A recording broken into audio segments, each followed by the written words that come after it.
Mike Roussel, nutrition advisor for Men's Health, here with small hacks, big results. Many men aren't reaching their daily recommended intakes for fiber, whole grains, and key vitamins and minerals. Here are some hacks to help you easily add these nutrients to your daily diet. Both protein and fiber are two extremely important nutrients for your body. Get 30% of your daily value of protein and 24% of your daily value of fiber with one serving of Dannon Oikos 000. It also has zero added sugar, zero artificial ingredients, and zero fat. The USDA dietary guidelines recommend that at least half your total grain intake come from whole grains. But did you know that less than 5% of Americans actually achieve this? Confusing labels can trick us into thinking a product contains whole grains when it actually doesn't.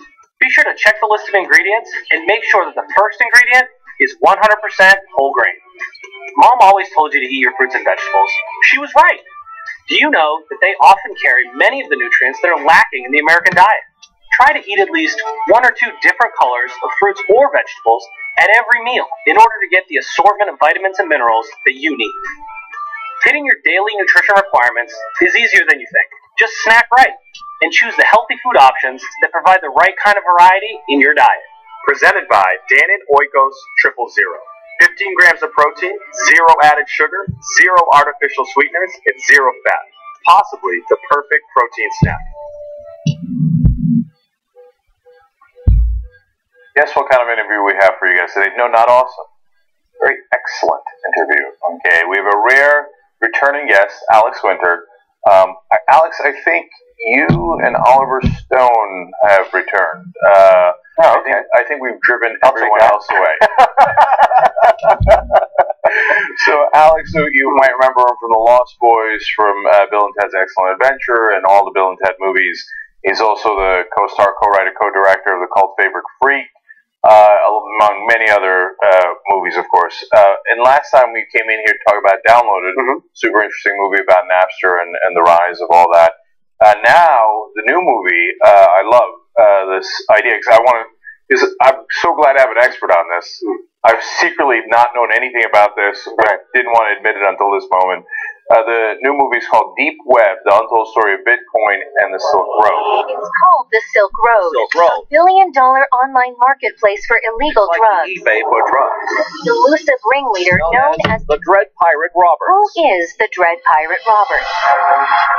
Plenty of evidence suggests that he was involved in the Silk Road. They seized his laptop while he was logged in. But I interviewed the Dread Pirate Roberts. The first thing he told me was that there are multiple Dread Pirate Roberts. There was more than one person? At least two other people, if not three. There's a huge dispute that he could have done what he did. He's not the guy that I'm reading about. People don't have a clue who Ross really is. I know, I'm his mother. I'm going to say good things about Ross. Nothing has been proven at all. How did you find the server? They're not saying. We are serious about what the Silk Road meant. It's not really clear about money. It's not about selling drugs. It is to make a political statement. Silk Road is not the first place to have sold drugs on the internet, and it won't be the last. Now, normally how we do the interviews is that we'll go through your life and your career and stuff, but we did that last time, but everybody should check that out. We get to cut to the chase there. Yeah, I want to talk about this movie. Okay, so, first, what is the Deep Web? All right, so the deep web is really almost like an administrative term. It gets described as this sort of dark, nefarious underworld of the internet. But really, all the deep web is whatever's unindexed on the internet, whatever's unindexed online, which means it's mostly like a flurry of code, administrative code, banking code, university code. It's all the kind of flotsam that is used to send information back and forth. It would have no business being indexed, right? So it's mostly nothing but numbers. It's mostly just what's under the hood of the internet. And it is vast. But you often see these kind of like infographics with like an iceberg where a little tip is coming up out of the water and there's this humongous thing underneath the water that tells you, oh my God, run for the hills. There's this unseen world. And really all it is a bunch of code. It's nothing that anyone would, but what's happened is within that space, within this sort of run of unindexed code, is an area called the dark net. It's sometimes called the dark web. If it's called the deep web, it's being mistermed. I call it the dark net. And the darknet is an actual place. And the darknet was sort of slowly constructed over time since the beginning of the internet by cryptographers and people interested in privacy and anonymity online. Mostly the government has been constructing this. They need it, obviously. Government agents, dissidents, people in foreign totalitarian regimes that need to circumvent oversight and get information out. And the darknet, is substantially smaller than the deep web. It's a little corner of this area.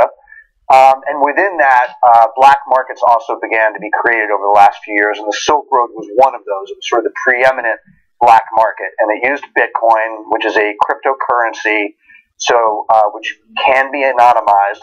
It isn't anonymous by its nature. So, in a nutshell, the Silk Road was allowing the exchange of goods, mostly drugs, in this dark corner of the internet, within the deep web, using a cryptocurrency called Bitcoin. Obviously. I don't know why. You can say that 5 times backwards. Yeah. I knew that. Okay, so let's break it down. So who is stronger in the dark net? The Riddler or the Penguin?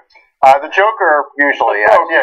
Yeah. Because it sounds like Gotham. I know. I feel like I'm going to get mugged in a dark alley if I'm in the deep web or the dark net. Yeah. Okay, but in all seriousness, let me break it down for my simple mind to understand. Mm. So the deep web, is that, so when you say coding, I see the Google page, right? Mm.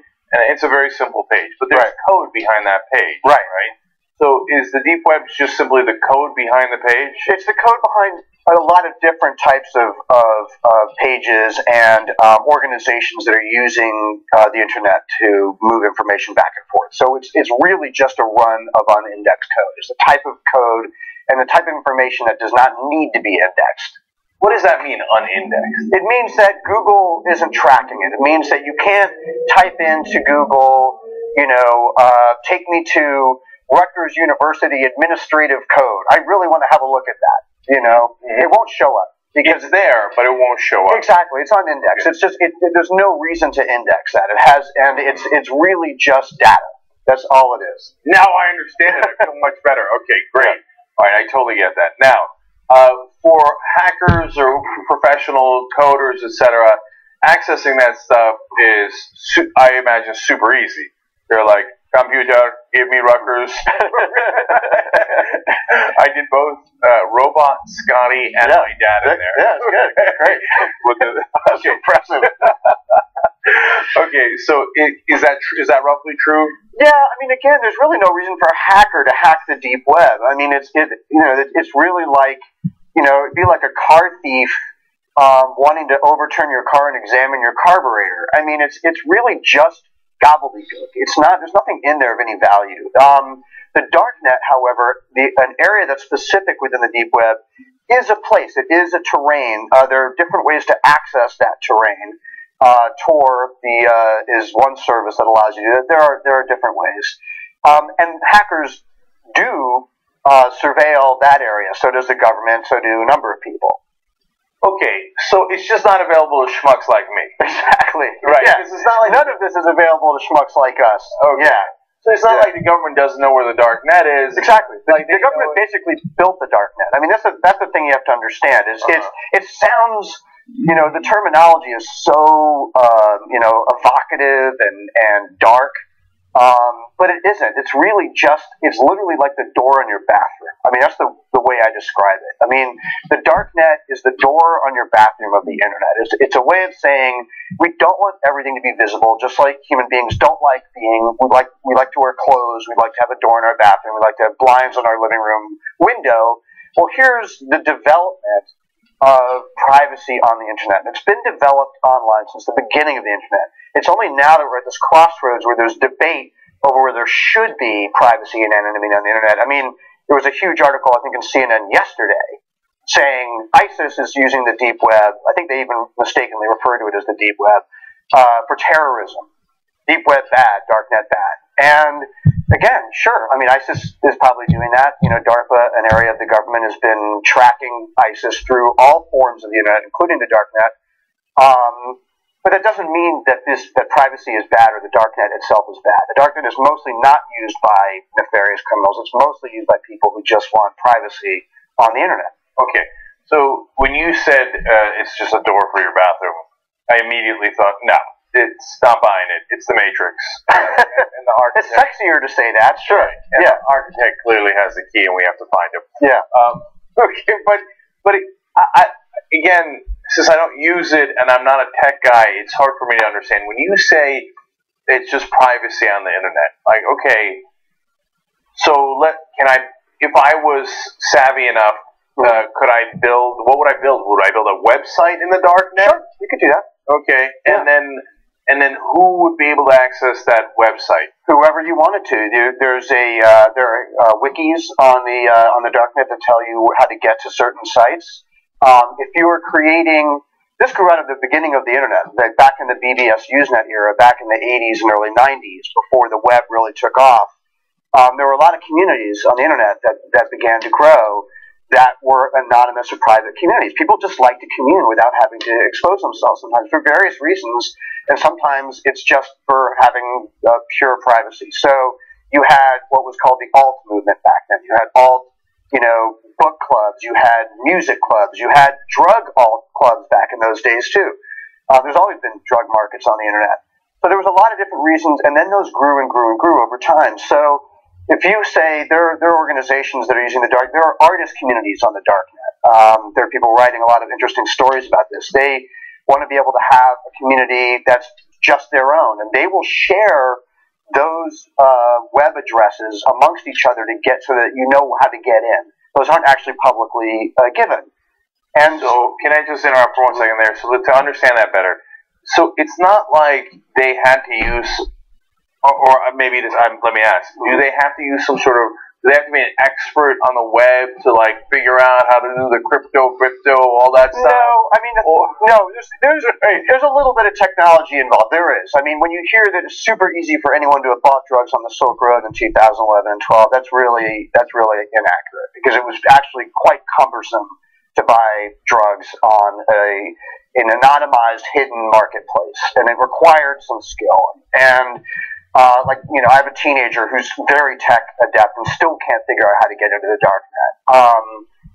So it requires a little bit of technological skill, but it doesn't require coding or hacking or anything like. By no means does it involve that. So let me break it down further. So let's say I'm a hippie artist. I want to join your hippie darknet commune that you got going on. Yeah. And so I'm not the guy who set it up. However, the guy set it up, I assume he's super tech savvy, right? But if you're setting up any website, you're fairly tech savvy. Right. Okay. All I need is the code. Like, I go in and I type in the web address. Yeah. I just need, dragon, and that's it, I'm in. I knock on the door, octopus. No, you're not in yet. I'm not in yet. No. Okay, whatever. No, you need some service or tool that will get you into the dark net. One of those is called Tor. It stands for the Onion Router. And Tor functions in two ways. It functions as an actual browser that you can just have on your desktop. And what that browser does is it actually hides your position in the internet. It sort of masks by randomizing you through a number of nodes. It gets complicated. It masks where you are online, right? So that's part A. Tor also has another function called Tor Hidden Services, and that is its own URL. It doesn't end with .com, it ends with .onion. So you would need to use Tor rather than Safari or Firefox or something with that special web address, and then yes, you would be in. And just those two steps would get you into the darknet. So, but if I'm going Tora, doesn't the government already know the minute you download that? How's it spelled? Tor? T-O-R. T-O-R. Okay, once you do Tor on your computer, if I'm the government, I go, okay, let me roll up my sleeves. This son of a bitch is up to no good. I don't know why they would do that. If they really want to waste their time on you, talking to your hippie artist friends, about Japanese sculpture in the 1930s. I mean, why would the government care? No, the government is going to care if you use the internet, public or private, in any way for criminality. The government's going to care. That's where I start to get. That's where the issue lies, I feel like, because there's this over-focus on, the darknet, it's creepy, it's scary. I mean, the government law enforcement is rightfully surveilling for criminality anywhere, in the back alley of your town, on the public surface web, or in the darknet. They're not going to be picky and choosy about where they look for criminality. They've been, doing really great work in, child pornography, human trafficking. Those types of crimes exist anywhere, public, private, or surface web, and they're being surveilled. But I know the government, right? And the government is not a friend of mine. Okay? And so if you're trying to hide something, there's going to be a government agent trying to look behind that curtain. You got a bathroom door, he wants to see what you're up to. Right. Okay? So that's why I feel like if you do a tour, the government, rightly or wrongly, and mainly wrongly, will be like, no way, I'm looking in. Right? Yeah, I think that discussion is a big part of why I made the movie. That issue, that question of what rights to privacy do we have in this day and age, as we move from the industrial age into the digital age, into the technological age, is a huge shift in human culture. Right?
That issue, that question of what rights to privacy do we have in this day and age, as we move from the industrial age into the digital age, into the technological age, is a huge shift in human culture, right? The biggest that we've experienced in millennia. What rights do we have, and why should we have them, and how do we protect them?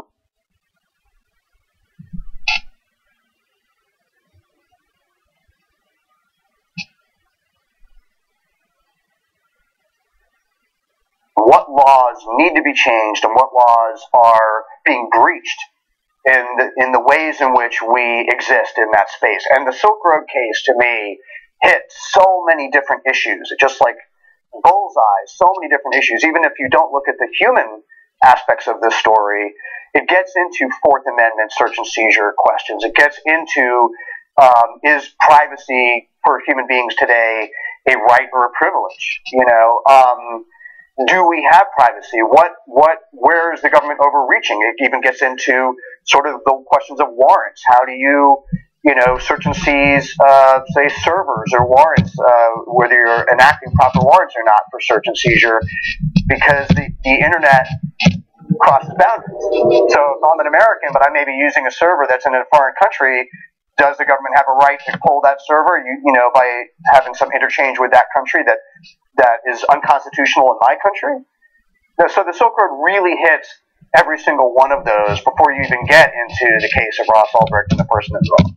Yeah, so I want to get to Ulbricht in a second. That's a hard question, right? So on the one hand, I hate it when the government will go around our Constitution by saying, well, I didn't do it. I had my friends in the Australian government do it, right? The Five Eyes and all that, NSA spying, etc. On the other hand, I understand the government wanting to regulate things like child porn, etc. And if some douchebag's like, well, I didn't do it here. I did it in the Bahamas. I did it in Liberia. I get to get away with it. No, you don't, right? Exactly. So it's a tough balance. No question. Completely. Yeah, it's a conundrum. It's actually a conundrum, I think. I don't think there is an easy answer. Yeah. So, okay, so let's talk about Silk Road, and then we'll get to Albrecht, who is actually going to get sentenced in a couple of days. No, it got moved. It's back into May now. May 29th. Okay. Yeah. So, Silk Road, is it just for drugs? And my God, I can't find a way to buy drugs in Vegas. I'm so incompetent, because I'm such a nerd. I'm more likely to find a ping pong festival. Yeah, right. So there's no way. Is it for the people buying drugs on Silk Road had to be super savvy, right? At the beginning of Silk Road, to answer your first question, the Silk Road, as far as we know, was created as this economic model, combining Tor with Bitcoin, which hadn't been done in an effective way before. It's very similar to Napster, where the idea is very simple on one hand, and yet no one had done it. Once it was done, the floodgates exploded. So the Silk Road has to be looked at as a technological watershed, regardless of the drugs. It created the first huge global online private community that was able to interchange without government oversight because of the cryptocurrency. So it was created as an economic model, had hardcore libertarian principles at its root, but it was also created, or utilized, I should say, it was utilized primarily for drug use. And a lot of the people who were high up the food chain in the Silk Road community were not just libertarians. Some of them weren't libertarians at all. Some of them were actively wanted to use the Silk Road technology to combat the drug war. They felt that online drug services would reduce harm and crime in the drug trade just by sheer logic, removing it from the street and putting it into online services. They felt that it would take drugs and decriminalize the notion of drugs and move them from the criminal space into the mental health space, which would even help people who needed more help with drug recovery and getting off of hard drugs.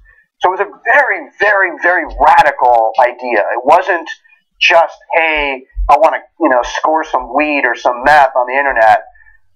It was really a political movement, and it was really founded by these principles, whether you agree with them or not. That it's very radical, and it worked, and it spawned dozens and hundreds of copycats, and we're into this sort of new movement. So that's sort of the first question. The second question is, yes, in 2011 when Silk Road appeared, no, your average user, your 13-year-old kids were not in danger of accidentally shifting from, downloading Justin Bieber off of YouTube to, let me score some coke and overdose. It just wasn't happening. It's not the way it worked. It was very unuser friendly, and it really required a kind of a technological know-how to navigate, even get on the darn thing, much less buy stuff and then have it actually show up. But it did, sort of like most technologies, it did evolve very quickly. And we are at a stage now where it is more fluid, where it is more user-friendly, where it is easier to access these drugs online. Is it still available? Well, the Silk Road itself was seized in 2013, but just like Napster, it was really the beginning of these technologies. It was not the end of them. It spawned dozens of copycats, and now we're moving, just like Napster, from a centralized base service where you have a server in one sort of place, much easier to seize, right? Just like when Napster went to BitTorrent, you had decentralized technologies, much harder to seize. These new markets, whether for drugs or otherwise, are becoming decentralized. So what we're going to see is we're not going to see the end of online drug services. We're actually at the very, very beginning of seeing online drug services. Oh, interesting. I kind of like it. Okay. And it's like a classic insurgency movement. Insurgencies know that you have to decentralize. Exactly. Yeah. Then it's harder to find you. It's harder to hit you. Yeah. Because the establishment has collective power. Right. So you've got to disperse your power, and then so that they can't hit it in one place. And that's what the internet is so good at doing, which is why the internet is such a threat. Yeah. Okay. So some logistics, because I can't help but be curious. So I buy the drugs on Silk Road. does some shady dude come to my house and still? I mean, I gotta actually physically get the drugs. It's not like I sniffed the computer. So, or do they mail it to me? What do they do? It's like eBay. It's like eBay. It's exactly like eBay. I mean, it's almost exactly like eBay. You have, the vendors themselves are rated. So if they're selling bad product, they immediately get bounced out of the system. Which, again, I'm not a proponent of either drug use or these services, but the fact remains that did actually bring down the mortality rate, statistics prove, because the drug quality on Silk Road was so vastly higher than it was at the street level. Because people are communicating. It's peer review, just like eBay. Right. So, but the actual drugs get delivered through the mail? Through the mail, okay. And FedEx, the Postal Service. I mean, the U.S. Postal Service was a big part of the dragnet against Silk Road. The IRS was a big part of the dragnet against Silk Road. It wasn't just FBI and DEA. And let's get real. Okay, fine. He started as political, and I believe that most of the people on there probably are earnestly into the political message that are being sent. But at some point, people are going to want to make money out of it. So, it must have spawned some degree of, okay, let's cash in. There's no doubt. To me, why the Silk Road story was so fascinating as a sort of collision of idealism, revolutionary politics, naivete, and just straight up crime. For sure. Yeah. I've been around the internet a long time, and I remember when I first got exposed to the online drug communities. It was probably 1988, 89. And this was back in the Usenet era. And back then, it was a smaller community, so it was easier to spot who people were, even though it was anonymous. It was like, here's the libertarian postgraduate naive idealist guy. Okay, here's the anti-drug war guy. Here's the really, really sophisticated, tech-savvy, mercenary guy who's in it for the money, knows how to operate very fluidly within this service. That's what happened back then, and that's what happened in the Silk Road. When I was doing my research, and I really met most of the core players on the Silk Road service, some in person, many anonymously, but I was able to verify who they were. That's what I discovered, too. You had these sort of postgraduate naive idealist type guys, this libertarian rah-rah sort of thing. You had these very ardent anti-drug war people, and then you had these, super sophisticated, who really knew how to integrate Bitcoin, cryptocurrency, with drugs, make the most amount of money, use Bitcoin like stock where they would drive the price up, drive the price down, sell out. I mean, they were crazy sophisticated. And yet in the news, all we ever heard about was this sort of scraggly guy, Ross Ulbricht, this sort of well-meaning, kid from a good family who somehow built and ran this massive enterprise. And to me, it didn't add up, and it didn't. It's not to say that he's wholly innocent, or I'm trying to pose him as a martyr. There just was a lot we didn't know. There was a lot we weren't being told.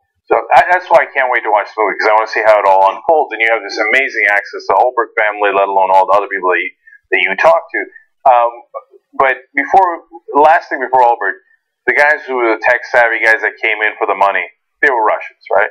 Well, to be honest, I'm not totally sure. Okay. There may have been some. And to answer your question, without being facetious, a lot of the big markets that did survive, that haven't gone decentralized yet, are in Russia. Because, of course, yeah. I knew nothing about it, but I knew they were Russian. Yeah, they are. Yeah, and those servers are held in Russia, and it's very difficult for the U.S. to take possession of them because there's no agreement between us and Russia. So, it's not by accident that they go running to Russia and plant their servers. Right. Russia's an interesting combination of really savvy computer code guys, etc., with no idealism whatsoever. Right. Balls out, mercenary, capitalist intentions. Yeah. It's super ironic that Russia's become the standard bearer for unrestrained capitalism. Completely. Yeah. If you want to look at how a revolution goes horribly, horribly wrong. Exactly. Okay. So now, on to Ulbricht. Who is he, and how did he become the central player in all this? Well, my movie is really about unknowns. It's about what we do and don't know. And I was very specific in my film to only show what I absolutely concretely knew and then talk about what we didn't know. The film isn't a piece of advocacy for Ross. It's literally saying, here's what we do know. There's a ton of misinformation in the media. There's a lot of people jumping to conclusions to sell, newspapers because it's more salacious.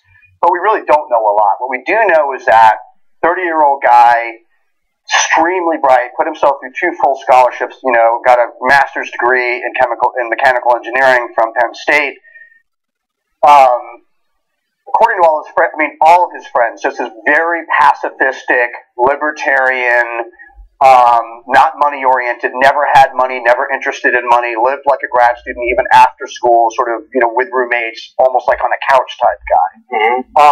Extremely tight-knit family. His family's middle class, they're from Texas, and they were always together. They were together, they're one of those families that just did everything together. So when Ross was arrested, it was a complete blindside for everybody, because it wasn't just like, oh, what was this secret life my son was supposedly having? It was like, I've been with this guy every day for the last several years. He was supposedly running this thing. He was living with his sister during when he supposedly built and designed it. He was with his family a lot, even when he moved to San Francisco. So it was really sort of a staggering mystery. What was he alleged to have built? It was alleged that he was the Dread Pirate Roberts.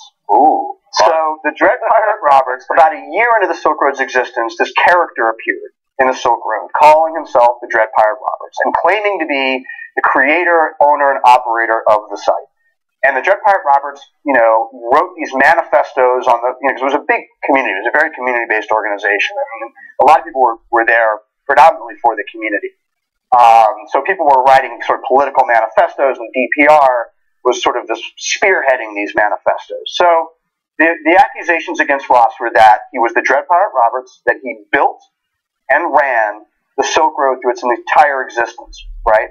That he was the overlord, the drug kingpin, which is a fundamental charge that carries the potential for life in prison, which he was convicted of.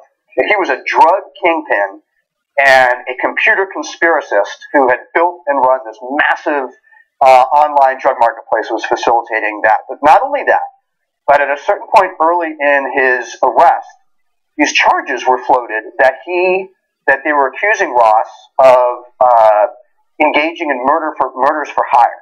That he had instigated an attempt to have certain people within the Silk Road community killed because they had stolen money, were blackmailing the site, had gone dirty, whatever. But none of those murders were ever carried out. It was super weird. And there was a lot of law enforcement who were, up inside the Silk Road, as you could imagine. Turned out a few of those were very dirty and corrupt. Some of those had instigated the murders for hire. It got very messy. And then all of a sudden, about halfway through Ross's incarceration, and half a year before his trial began, those murder for hire charges were dropped.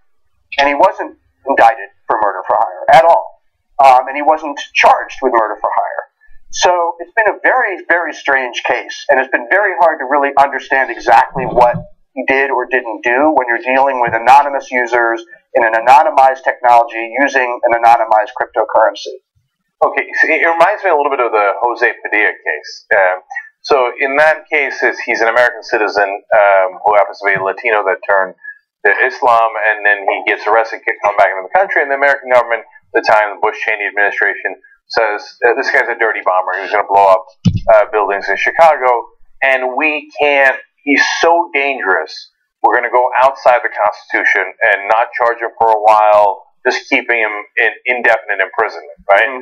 And then once finally he was charged, because the Supreme Court made them charge him, right? They're like, yeah, we just made that stuff up about the dirty bombing. None of that is true. We're going to charge him instead with being in Uzbekistan at some point and conspiring with some Muslims. And they managed to convict him on that. But it turns out the government was lying about all the dirty bombing and all that stuff, was just totally and utterly made up, not him at all, right? So now when you take the element of trying to figure out who actually was the crypto dude on the... how are they going to... But they proved it to a jury. Is it just mainly the jury goes, throws up their hands and go, I can't figure this stuff out. But that official-looking dude, like the old experiments where they're in the lab coats and they're like, keep pressing the button, to torture the guy in the other room, exactly, right? That official-looking dude in the lab coat told me he's guilty, so I guess he is. Or am I being too unfair to the government there? I think you may be being a little unfair to the government, to be fair. I think I was at the trial, and, there is a possibility that what you're saying is true. There is a possibility that there is a lot that has been constructed that we don't know about. The defense really didn't get a chance in that trial to respond to the prosecution. We did not hear their entire case. It was just, it was very elegantly sort of barricaded from being presented. Why is that? There's a lot of reasons why. They had expert witnesses that they weren't allowed to call. There were claims, from the judge that they didn't present those witnesses in a timely manner. You really have to get into the legal ins and outs of that. But the prosecution, to their credit, because this is their job, they kept it very general. Nobody was explained how Bitcoin worked. Nobody was explained how anonymized systems work. And there was a lot of seemingly very damning evidence. Ross was caught in the Glen Park Library in San Francisco, logged onto the Silk Road, onto an administration account page. There were many administrators, but he was logged into an administration page. And on his laptop, it was claimed that they found a journal, that there were several entries in the journal that were on Ross's laptop that basically acknowledged his culpability. And the journal was really the most damning piece of evidence. So if you believe the journal, then you believe Ross's guilt. The defense has maintained from the beginning that there were many very technologically savvy people on the Silk Road, much more tech savvy than Ross, who was not a computer coder at all. He wasn't a hacker or coder. He had no experience in that world at all. Some of those people, like I was describing to you, whom I met back in the day, who were extremely tech-savvy hackers, very high-level hackers. Many of the vendors that I knew on Silk Road that I was talking to came from very strong hacking backgrounds and were very tech-savvy. Then you had these corrupt DEA and Secret Service agents, very tech-savvy, who had access to the administrative codes on the Silk Road, could manipulate the Silk Road, and that's all indictments. Those are alleged charges, but those are indictments from the government. So you could look at this case and say, but we still don't know 100%. We still don't know what happened to this kid, this at the time 27-year-old kid's laptop. Did somebody hack it? Were Bitcoin wallets moved around? Did somebody hack into his laptop? Easy enough to do. So we don't know. And again, it's not to say, the film doesn't say, let's put on our tinfoil hats and make a proclamation that all of this government evidence is BS. But let's at least examine the facts in more detail than the jury certainly got to examine them, because there is a lot of unknowns here. So that would be super ironic if this incredibly tech-savvy guy who built the most prominent website on the dark net got caught because he had a journal where he just wrote down everything he did. Yeah, that's about as ironic as it gets. Well, it just seems incredibly unlikely. I mean, and he wasn't tech savvy. I need to be really clear. He was not tech savvy at all. He was not a computer person. He was a physicist. He was into math, but he needed an enormous amount of help to have the Silk Road function on any level. Okay, so did he get the money? Like, is there any way of knowing? I mean, again, with Bitcoin, It's hard to say. There was a Bitcoin wallet found on his laptop that contained about $18 million worth of Bitcoin out of what would have been $85 million that whoever ran that site should have had given the fees that were being charged. So significantly less money. Let's put it this way. A hell of a lot of money is missing. Most of the money from the Silk Road that went to whoever was running that thing was not on Ross's wallet. So, and then there are questions of Bitcoin wallets are easy to move around from computer to computer. So is that even his wallet? Look, again, maybe it is. Let's say it completely is, but we just don't 100%. I have this weird feeling where I feel very sympathetic towards both sides, towards Ross's side and the government side, just because I'm so flummoxed by the technology involved that I feel like, how could they possibly know that journal was his, right? Like, anybody could hack into his laptop. Yeah. And then I feel bad for the government, although I shouldn't because they convicted him, but how could you possibly prove that anyone is guilty, right? Right. Like, if I'm a prosecutor and I'm an honest prosecutor, I'd almost have to throw my hands up and go, I don't know, dude. I mean, am I really going to prosecute this guy? Yeah. Obviously, some of these other guys could have hacked into his computer and put the journal in there. And how the hell would we prove that? I could not agree with you more. I mean, that's basically my feeling. Is that it's an extreme, and I deal with this all the time because I know I'm not a coder, but I know a lot about technology. And the people that I talk to on both sides who aren't the full-blown coder hacker people really are open that they don't understand They just don't. I mean, I dealt with this with Napster. It's like when I was dealing with the RAA and the labels. They just didn't understand the technology. It's just completely, mind-numbing to them. And if you watch David Boies when he was arguing for Napster, he was their lawyer. And if you look at those court documents, he's one of the smartest guys, maybe the smartest lawyer we have.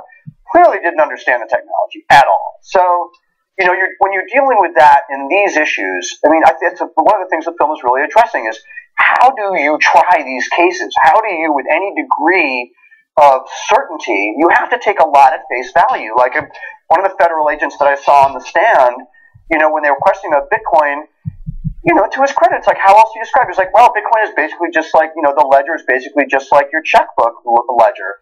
That's just not true. It's just a hell of a lot more complicated than that. But what do? Do you start to break down the incredibly arcane, crypto math behind how Bitcoin functions? And what's the jury going to do with that? So really, what else could he have said?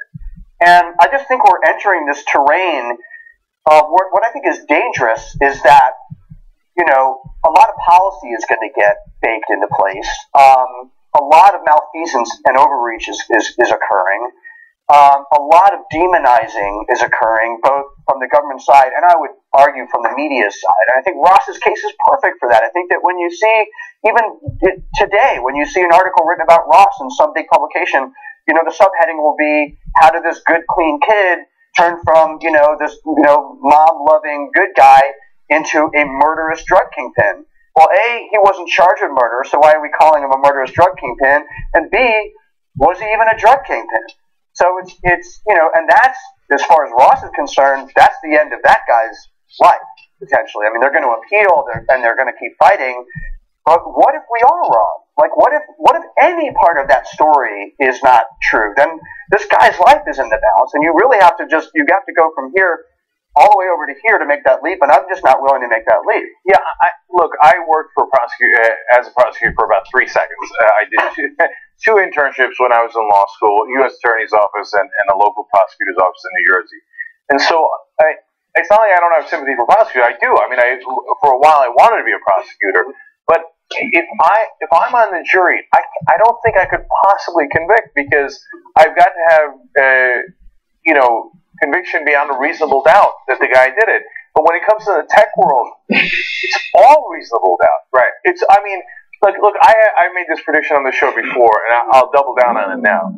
I think that there is going to be a great number of smears that come in the future where people say, okay, this guy's a political opponent, let's say loosely of the government or this person or that powerful person, right? They say, oh, I have his all the websites that he visited, right?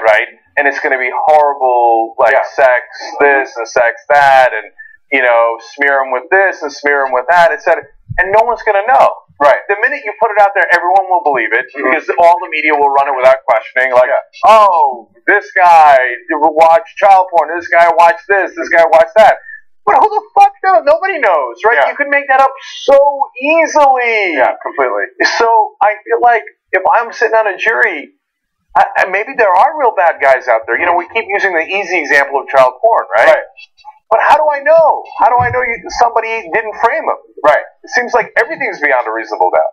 Yeah, it gets or within a reasonable doubt. Yeah, it gets very, very difficult. And I think that thankfully, the way the world truly works underneath, all the hyperbole that we've been getting, there are really smart people in law enforcement who understand how the technology of the internet works, given that they built it.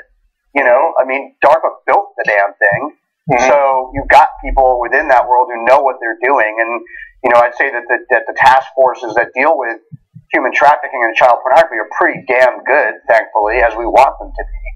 So I do think that there is been a steep learning curve, largely for state level law enforcement, just really catch up to speed with the technology.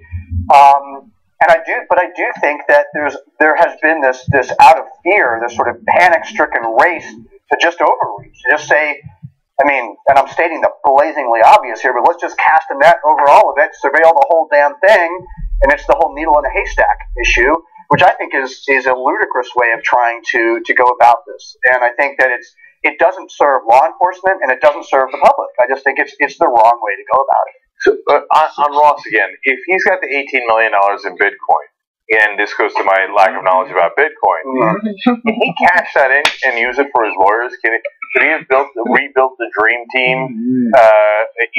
Well, it's civil forfeiture, so all that stuff was taken immediately. It was gone. It was auctioned. It was, I think, Draper from that VC, he bought it all. It went on auction and got bought up by VCs. Wow. And so let's say how do you cash out Bitcoin? It's really, it's all done through exchanges. So let's say, Bitcoin fluctuates. Let's say your Bitcoin is worth $500 per Bitcoin today. Right now, I think it's worth around $260 or something like that. Then you literally use an exchange of some kind. Coinbase is one of the better exchanges. And you run through Coinbase, or you can exchange on your own if you're a little more tech savvy. You can do it on your own. You can run the whole thing on your own. And you literally sell it out. Okay.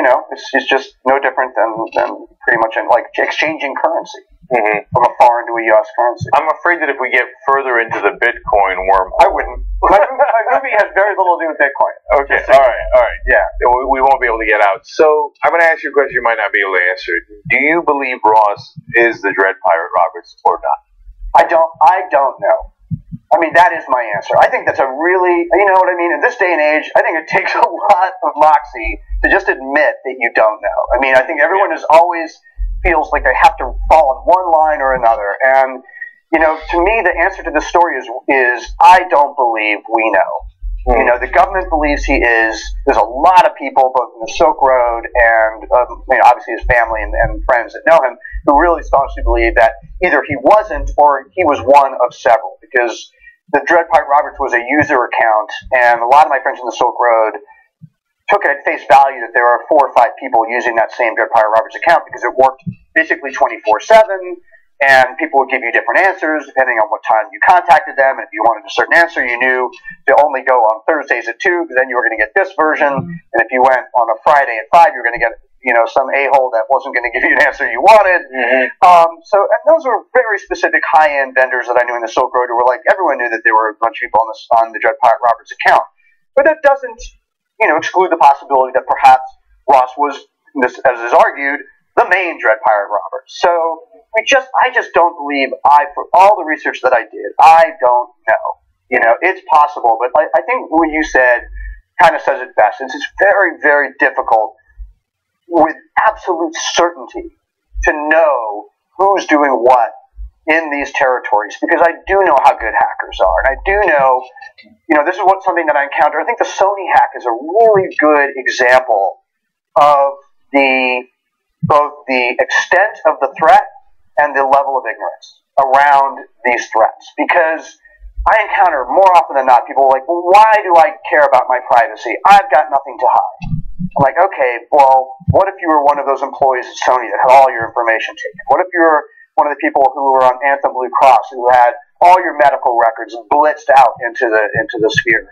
What if you were part of the Target hack? What if your kid was part of the fappening and their naked photographs were being sold online? Like, do you really not care? Like, that doesn't bother you?